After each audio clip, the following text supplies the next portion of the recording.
Hello and welcome to the Local Leaders Podcast. I'm your host, Jeff Johnson. The Local Leaders Podcast provides a platform for successful business owners to share their stories, their experiences, their advice, and their ideas in order to help our listeners achieve more success in their business and in their lives. Get ready, another great show is coming up.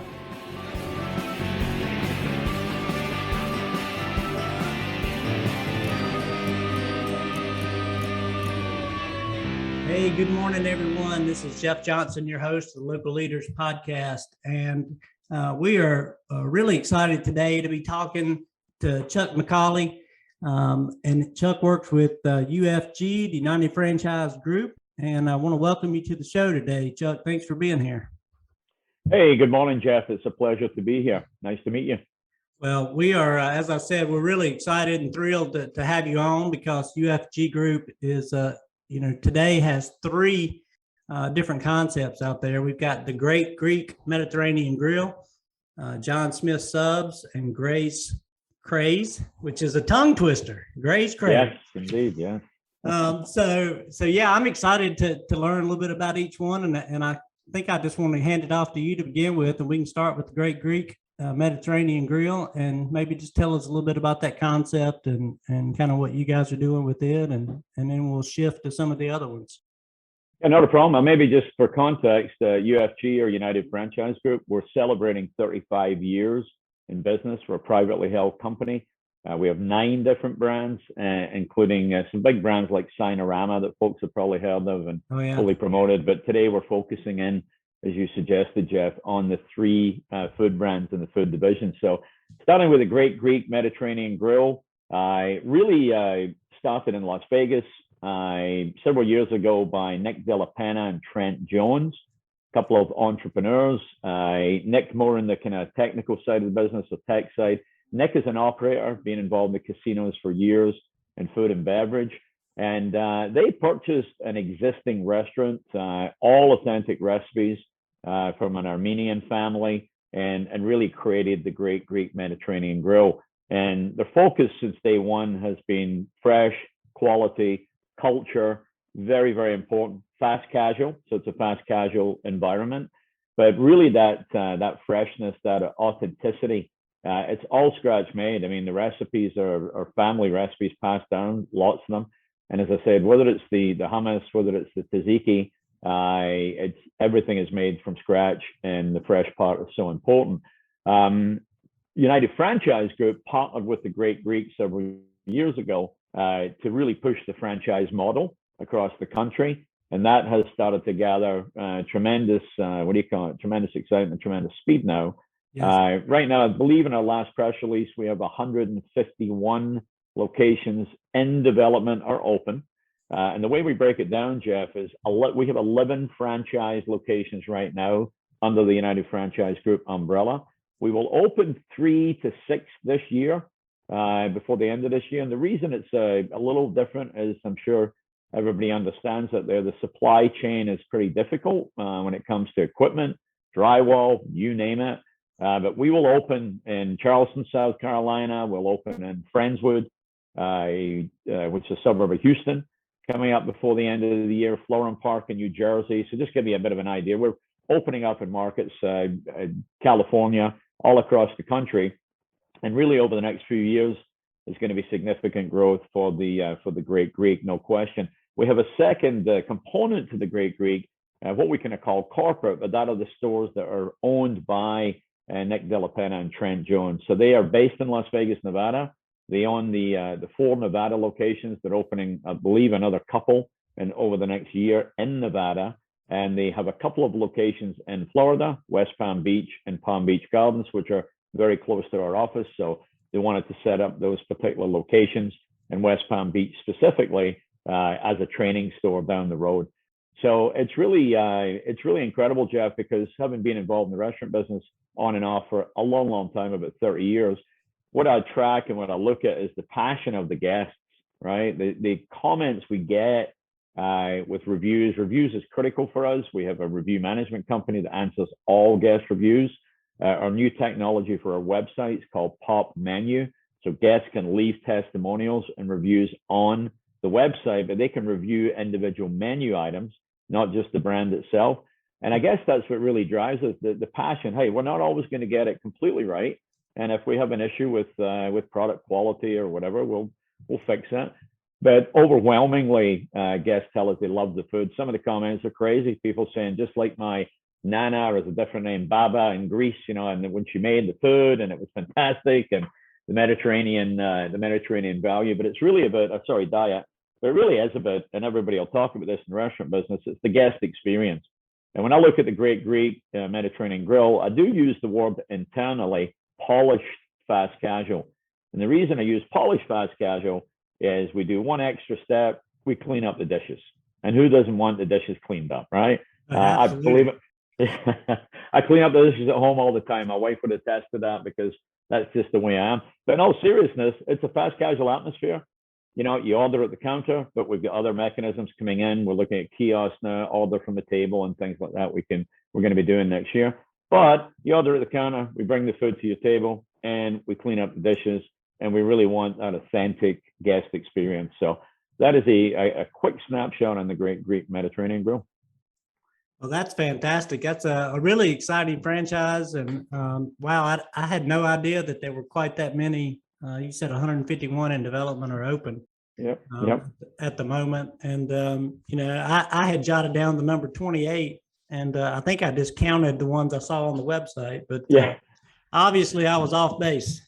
No, you're fine, Jeff. We have a master franchisee in the state of Michigan, a master franchisee in Orlando. Both of them are multi-unit development agreements for 20, and they're opening 3 and 4 this year, number 3 and 4. And we have another master franchise actually based in the good state of North Carolina, where you are. And they have an agreement as well for 20. They'll be doing East Coast and West Coast. So we have big development agreements. So as we see 2022 and beyond, we will see that number climb above the 151, but we'll also see the openings spike significantly just with all the development we've got going. Yeah, you mentioned one key component to what's really been holding up, all types of businesses, not just restaurants or franchise programs, but it's there's really a couple things, but the one you mentioned was shortages of supplies and materials and all that. So do you see that changing anytime soon? Kind of what are y'all's thoughts on being able to have access to all these again at a reasonable price? Yeah, I think it's difficult to say in the sense of certainly the cost of goods going up, and I think restaurants across the board are adjusting their pricing where they need to.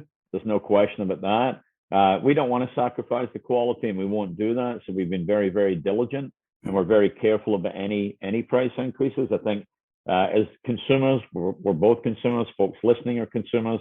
You see the impact of price increases, I think, just about everywhere right now. Obviously, the industry, being fully transparent, the industry is going through a major labor crunch, no question at all. Very, very difficult for a number of different reasons. So that all goes back to your culture. How are you building your culture? How are you treating your staff, looking after your staff?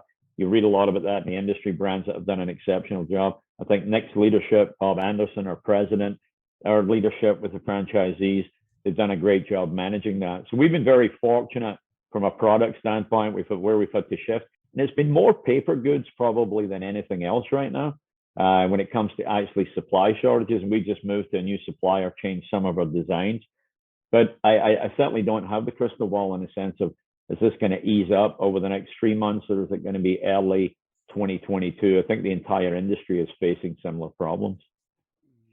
Yeah, I know that you're right about that, because we've talked to quite a cross section across America, and the last few months, and it's just been crazy with labor is really challenging.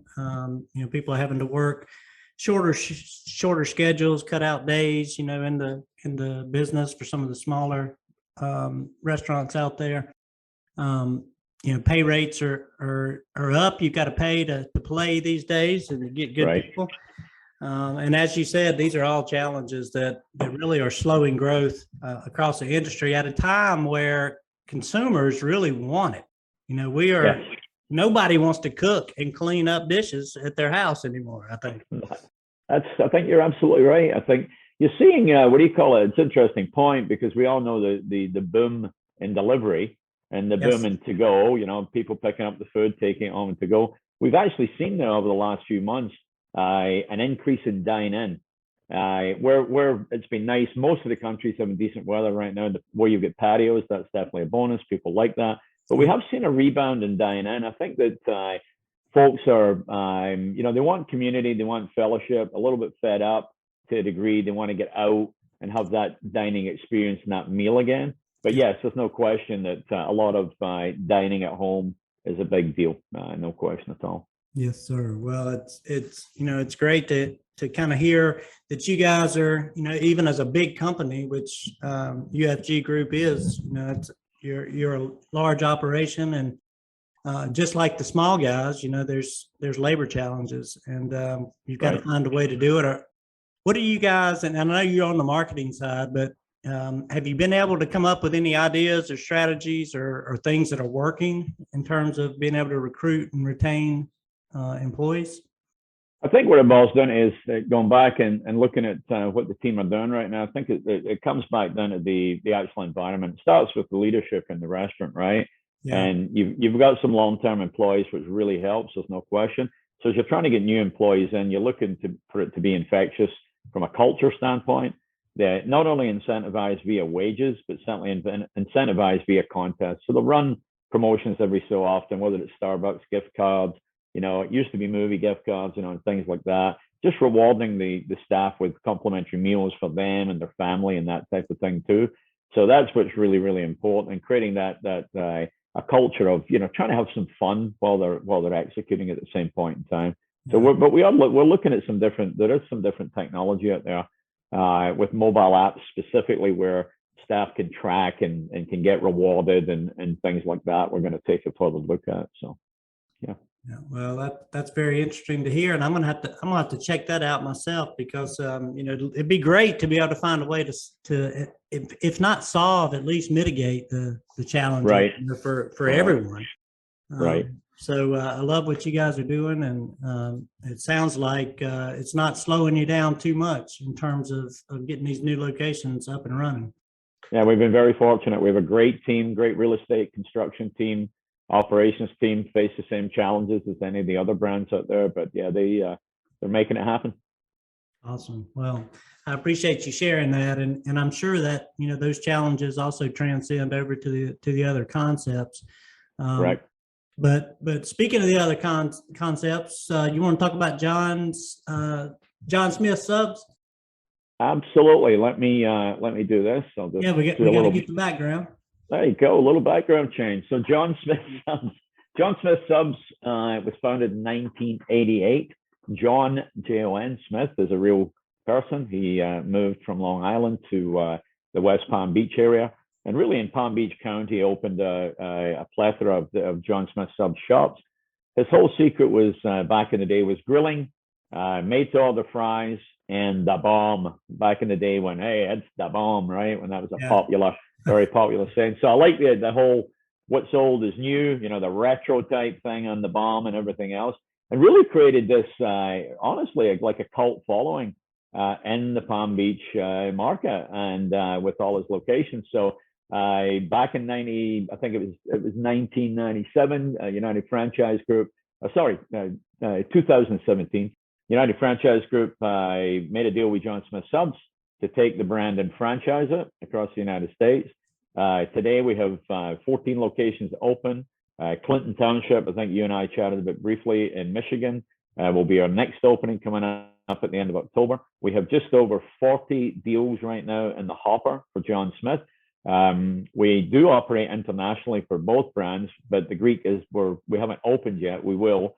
But John Smith, we also just opened in Calgary, Alberta, in Canada. That's part of my old stomping ground. So that was quite interesting and exciting. It opened yesterday, and we do have the UK and Australia and some other locations. But big focus here now, back in the United States again. And what we did, the brand was established in 1988. Again, it is a bit fresh, quality, not frozen. Unique sandwiches. We sell a Cuban. A lot of sub shops don't sell a Cuban. A lot of traditional.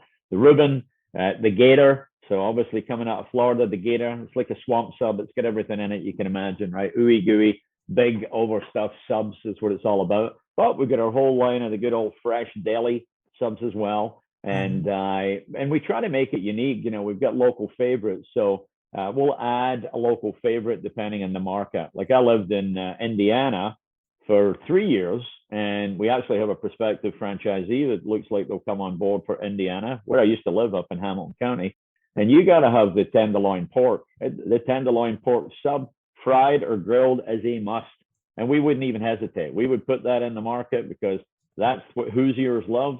And up in Michigan, I was told it's the Reuben. So the Reuben is actually one of our biggest selling subs up in Michigan. So we bring that flexibility from a product standpoint. We've got the real good core with the steak bomb, which is our most popular selling sub, and the chicken bomb, and then the made to order fries, which people love as well. But what we did, I think, which is really exciting, Jeff, is when I came on board just over a year and a half ago, part of that goal was to do a brand refresh, right? And we felt it was time. A lot of brands do that. I've worked for a number of brands throughout my career where we've done a brand refresh, some a little more drastic than others.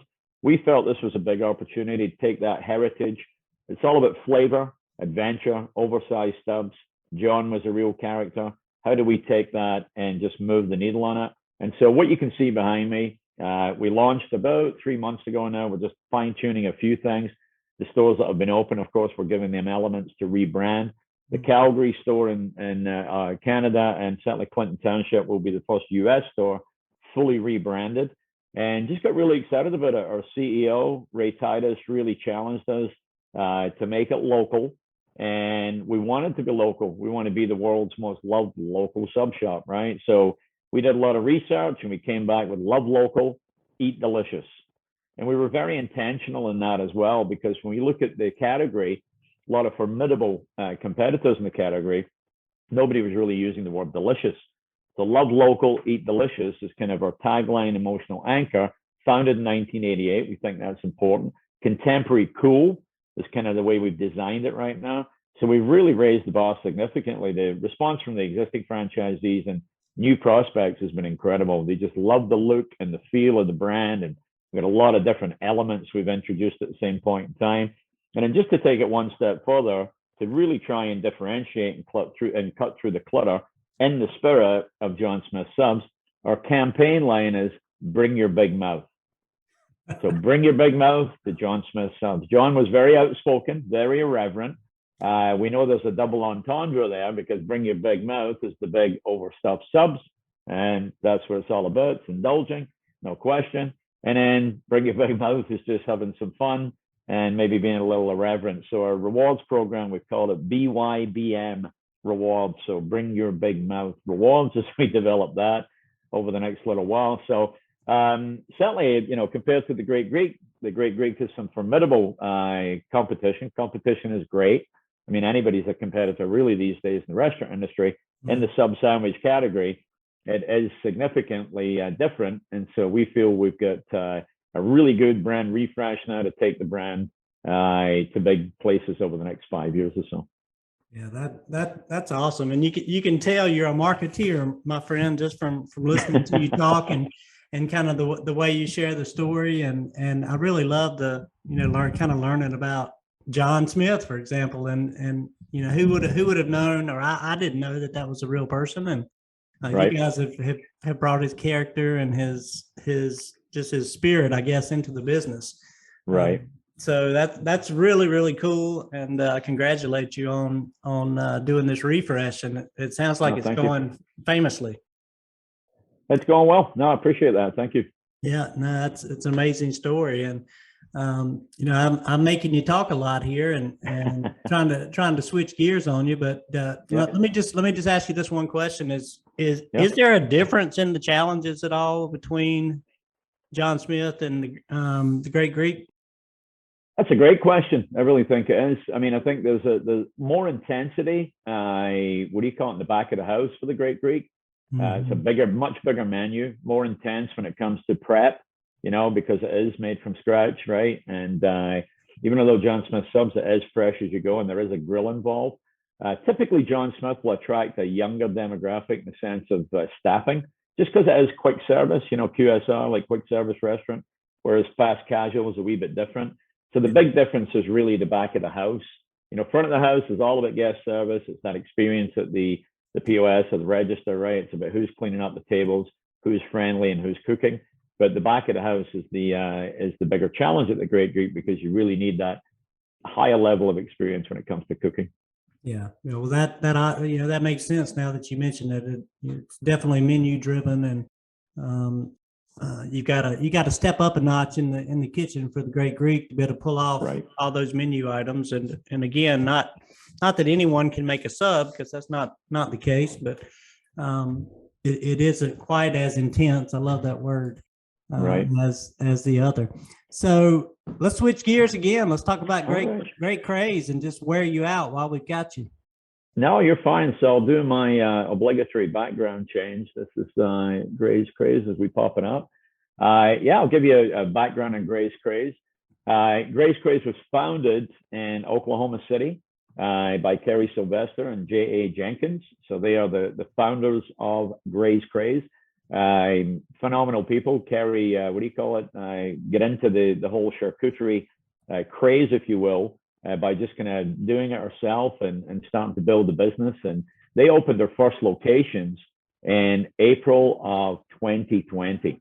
So really right into the really as COVID was rolling, might be a bad word, but as COVID was really there. Yeah, that's when it really hit. Yeah, you're exactly. Yeah, when it really hit. Yeah, and So they opened up in Oklahoma City and started rolling out this concept. Again, I know that I've talked about quality and fresh with the other brands. This one is absolutely exceptional as well. I was in Oklahoma City a few weeks ago to meet with Kerry and JA to do a tour of their existing locations, and it's amazing, man. I mean, they are so. I'll use the word intense again, but the love they put into the quality of the product, everything is completely fresh.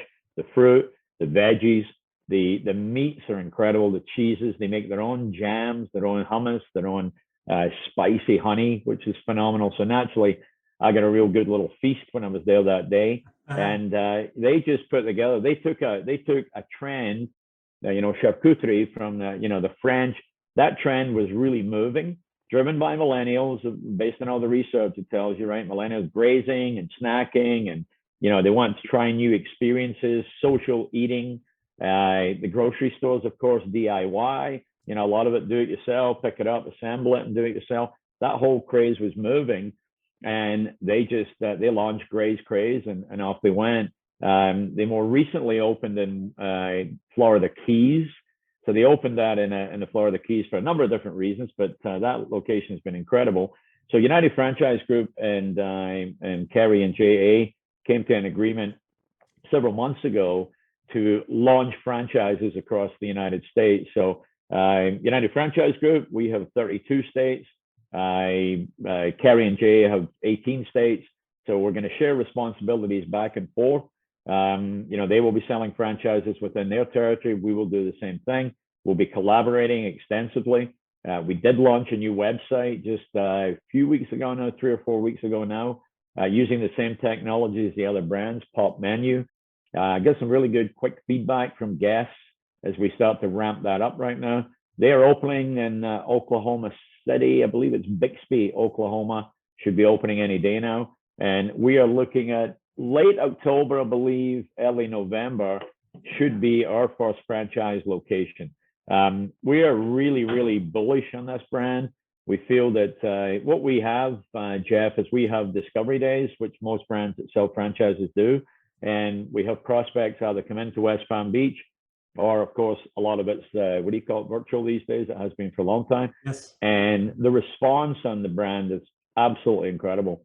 It really is fascinating. And, there's a couple of big differences between, QSR, fast casual, and charcuterie, right? They can all appeal to catering. So catering is a huge opportunity. Celebrate everything is Graze Craze's mantra. So every day can be a celebration. I think it's really appropriate now as we exit COVID. We all the cancellations with graduations and weddings and showers and you name it. Celebrate everything, and charcuterie is what a wonderful way to celebrate it. Stress-free charcuterie board. So comes delivered, set up. There's various sizes of boxes, the full-blown trays. Big opportunity, for what we call commercial, certainly for real estate. It can be certainly insurance companies, all sorts of businesses, which is important. But people want to be gracious hosts. It's a great way to set it up and take all the credit. All the credit as your guests come in and go, wow, that's a work of art. And again, it's individual. You can look at the different types of meats and cheeses and veggies. So it can appeal to all different tastes. If you're vegetarian, you're absolutely fine. If you're keto, you're rocking. You know what you got to eat when you're here as well, right? Yeah. And you can mix and match as you go. But I think that social eating experience, we're not just going to say it's strictly millennials, but that is a core element. But really, when we dig into it, it's just the $60 billion catering business in the United States. This is a perfect fit. The one element compared to the other two brands is labor. You don't need a lot of staff for this particular brand. I don't want to undersell the fact that it can be intensive. There's no question. So it's all fresh. There's no cooking involved, obviously, right? Although they do make the sauces and the jams and stuff like that. But they have planograms, and it's a work of art. I watched a young lady build 25, what they call the lone grazer. So the lone grazer is it's a box that if one person eats it, they'd probably be pretty full. It could really feed two. But I watched her build 25 lone grazers for an insurance company that were sending them to a medical center. They had done a deal and they were doing a nice side. Thank you very much. Here you go on behalf of our insurance company. Everybody in the center gets a lone grazer. It was amazing. And she'd been there a year, so she knew this like the back of her hand, did not need a planogram, very meticulous and quick as she went. So one of the big features behind Craze is the low cost of entry. You don't need A and B real estate for the most part. There is no dine-in right now with the base model. It is strictly delivery. It's controlled delivery. All the delivery is done by Craze, no third-party delivery, unlike the food, the restaurant business right now. And again, that staffing model is significantly less. So the opportunity to have a smaller staff, again, same principles apply, right? Culture, motivation, treat your staff well, pay your staff well. And but I do believe you're going to see a lot less staff turnover. They've already seen that in Oklahoma after operating for about a year and a half. So that's significant in the industry. And it is a very interesting niche. I mean, we do a lot of catering with the Great Greek. We do a decent amount of catering with John Smith. We know those are big opportunities out there. And along comes Craze that we think can really cut through the clutter and really make a big impact. And that's what we're seeing in the early days right now. Wow, that is really, really cool. So really with Craze, you have somewhat of you really have a more COVID-proof model. Yeah, I mean, it's good point. Yeah, it really came out at the right time because delivery obviously took off after COVID, much more so than it had in the past. So the whole do you do takeout at all, or is it 100% delivery? No, you'll do takeout. So even when I was there, and that's something we'll build as we go as well. But yeah, they've got what do you call it? Folks are coming in, they're going on a road trip. Yeah, they'll order some boxes and come in, and you can imagine the Key West location. It's pretty incredible because Key West, a lot of people are there in hotels. They just want something to go, so they'll call in, walk in, pick it up, and they'll walk in and say, "Oh, that's fantastic. We would love to get that lone grazer. We're staying over here at the Marriott or whatever. We just want something to take back to our room." Have a nice glass of wine. It's brilliant for wine pairing, and off we go. So that's something that we'll definitely build as we go, the takeout component. But the what do you call it, catering component / commercial can be a little bit different. If you say you're catering an office event or a big real estate insurance event versus say a celebration event like a wedding or a graduation. But yeah, a lot of opportunity for sure.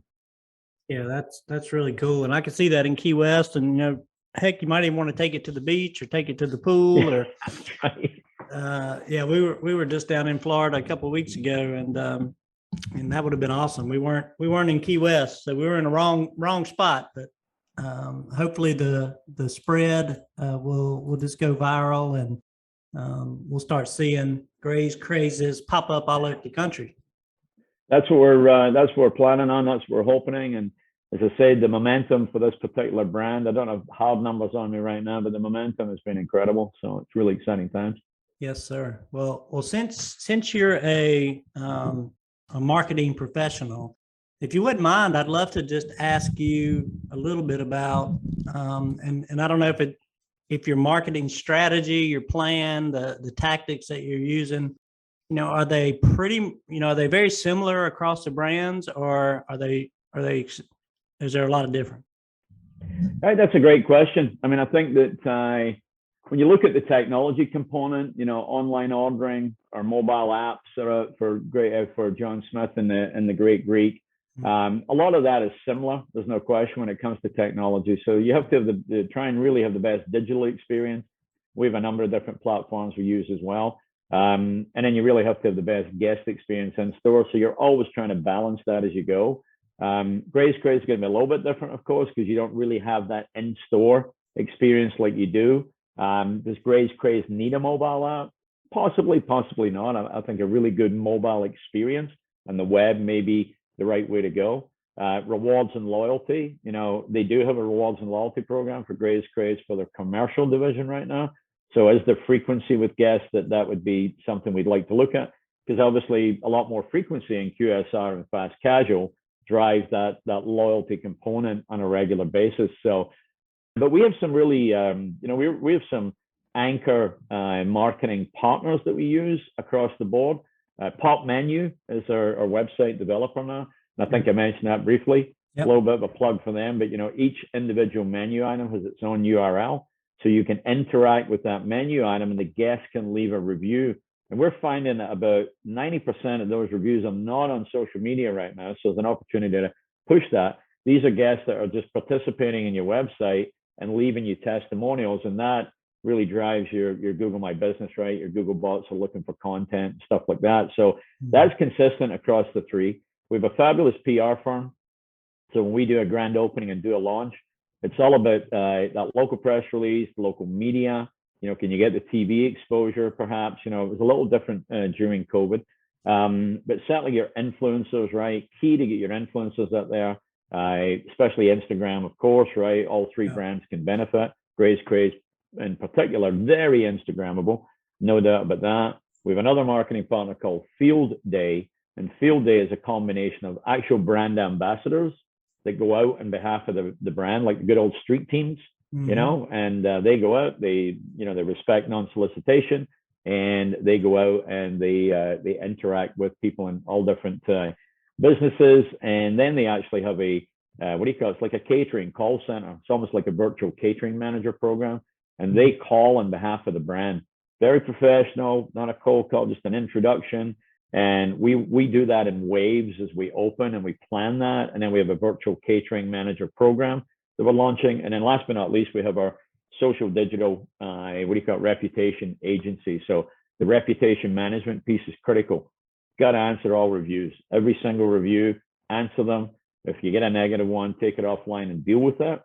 Obviously, your good old organic social and paid social, Google My Business, and then your Google pay-per-click or digital marketing. So the four main components, and then how we go to brand and how we go to market will be a little bit different. And last but not least, we still look at some traditional media. We'll still do some billboards. We'll still do some local radio. And television these days, we are doing what they call CTV, connected television, or OTT, which is over the top. So anybody that's streaming, we will do TV and we can target the folks that are streaming. And that can, again, keeps everything really local. All messaging is really, we're launching a national campaign. We're not national per se. If we launch a brand campaign, Jeff, that brand campaign it can be everybody participating, right? And back in the day, it was always ADIs. And if you've got 500-600 locations, great. But we focus everything on the local trading area for the franchisees and getting our message across. Yeah, that is a that's a full package right there, my friend, and a lot of work. I hope and pray you got a good team or a big team behind you to help you get all that done. Well, I have a great team. There's no question at all, and we have a team with a ton of experience, which is really important. And not only our internal team, our external marketing partners are important. And last but not least, the franchisees, right? You get a lot of great feedback and suggestions from franchisees. They know what's happening in the local market, and it's all about collaboration, Jeff. That's what's so critical. You collaborate with the franchisees, and at the end of the day, you know, we've got one customer and that's our franchisee, you know, and, you know, when they're successful, we're successful. That's our mantra. And I've kind of had that attitude my entire career working with franchisees, even when I haven't been working with them. You know, it's all about the folks around you are successful, you're going to be successful. So. Yeah, well, and I'm sure they're very appreciative of that same type of collaborative partnership that you guys are building with them. And, you know, it's, as you said, really, you know, if they're successful, you're successful. And that's really a great motto, a great way forward. And hopefully very pleasing to potential franchisees who may be looking for, you know, an opportunity. Right. United Franchise Group has got multiple in the food sector, and of course, as you mentioned early on, there's a number of other businesses as well outside the food categories. But that was our focus here today. So you know, I hope that we're able to reach some of those investors, some of those people, or owner operators who are ready to get involved and get engaged with a great company who's got it all together. I mean, it sounds like a well-oiled machine. I appreciate that, Jeff. Hey, we what do you call it? We have our challenges like everybody else, but again, it's we've got such a depth of experience. We work off each other all the time, and we play off each other, and we truly do build it as a team, no question at all. Hey, well, I you know, want to thank you for coming on today and sharing the story of 3 great brands. And just to recap, we got Great Greek Mediterranean Grill, John Smith Subs, and Graze Craze, which we were just talking about. Great opportunities for owner operators, investors to get involved and contact UFG. We're going to be running your website address here, you know, on the podcast, but just to get a shout out, it's unitedfranchisegroup.com. There's a divisions button, and you can see the consulting, food, retail, Sinorama, and Venture X all up there. So if you're interested in the restaurant space, hit the food button, and it'll bring you right in to where all the franchise information is for each particular brand. So again, Chuck, we want to thank you for your time today and for being on. And just one last question: any final words of wisdom that you want to share in terms of kind of what it takes to be a great franchisee? I think, you know what, you could go back to, and sometimes this may be overstated, but I go back to servant leadership, you know, and really that, again, when I stated about what our success is based on. And if you really are, when we get franchisees, it's their investment, right? So I'm motivated to drive to make sure their investment brings them an ROI and they're successful.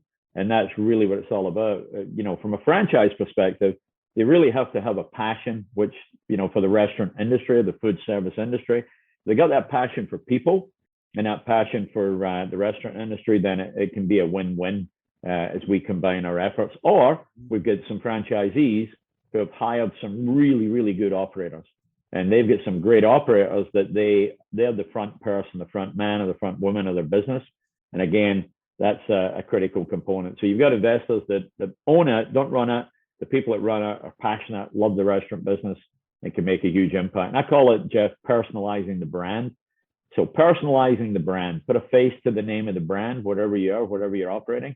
To me, that's I've seen franchisees my entire career, different countries, be exceptionally successful being that, you know, personalizing the brand and being that face and that brand ambassador in the communities.